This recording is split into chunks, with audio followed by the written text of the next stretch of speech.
আর্জেন্টিনার দ্বিতীয় মেসির জায়গা হয়নি বিশ্বকাপ দলে। মেসির ছায়ায় পাওলো দিবালার ক্যারিয়ার এখন হুমকির মুখে।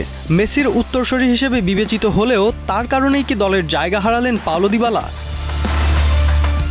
আসন্ন বিশ্বকাপে আর্জেন্টিনার ৫৫ দলের প্রাথমিক স্কোয়াডেও জায়গা হয়নি সাবেক এই জুভেন্টাস তারকার। বিশ্বকাপজয়ী দলের অংশ হয়েও পরের বিশ্বকাপে বাদ পড়েছেন। অনেকেই তাই প্রশ্ন তুলছেন, তবে কি আকাশী নীল এই জার্সিটা আর দিবালার গায়ে উঠবে না? তার আর্জেন্টিনার অধ্যায় কি সত্যি শেষের পথে?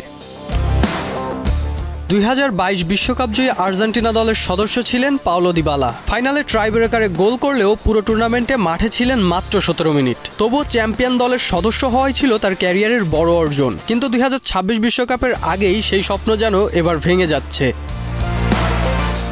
চোট, ফিটনেস সমস্যা এবং ক্লাব ফুটবলে অনিয়মিত পারফরমেন্স সব মিলিয়ে আবারও জাতীয় দলের বাইরে দিবালা। কোচ লিওনেল স্কলোনি তরুণ ও গতিময় খেলোয়াড়দের দিকে ঝুঁকছেন, সেখানে দিবালা নিজের জায়গা তৈরি করতে পারেননি।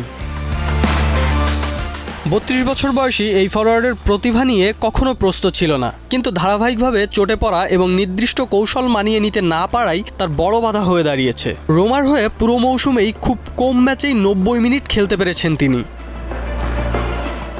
স্কলোনির পরিকল্পনায় আছে দ্রুত আক্রমণ এবং ফিটনেস নির্ভর ফুটবল। সেখানে দিবালার সৃজনশীলতা থাকলেও গতি ও ধারাবাহিকতা নিয়ে প্রশ্ন থেকেই যায়। ফলে আর্জেন্টিনার নতুন প্রজন্মের ভিড়ে ধীরে ধীরে হারিয়ে যাচ্ছেন এই তারকা। সবচেয়ে বড় প্রশ্ন এখন একটাই, দিবালার আর্জেন্টিনার অধ্যায় কি এখানেই শেষ, নাকি আবারও ফিরবেন তিনি কোনো এক চমক নিয়ে?